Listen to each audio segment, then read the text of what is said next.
जनतेच्या कामांमध्ये ज्यांनी केले झोल, आता होणार त्या सर्वांची पोलखोल।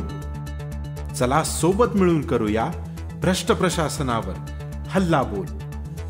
इथे खोटे नेरेटिव्ह नव्हे तर खरी बातमी आहे, खोटा प्रॉपगँडा नव्हे तर जनतेचा अजेंडा आहे। येतोय आम्ही दाखवायला बातमीचा खरा सार, सत्याचा शोध घ्यायला तुम्ही आहात का तयार? DNA न्यूज नाशिक, शोध सत्याचा।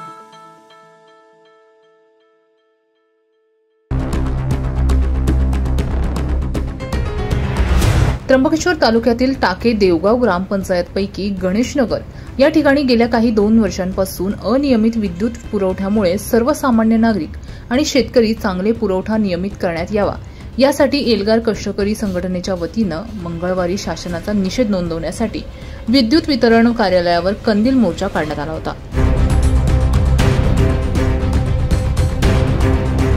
यावेळी तब्बल 5 तास कार्यालय परिसरात ठिय्या मांडून आणि जोरदार घोषणाबाजी करत कष्टकरी संघटनेने परिसर दणाणून सोडला होता।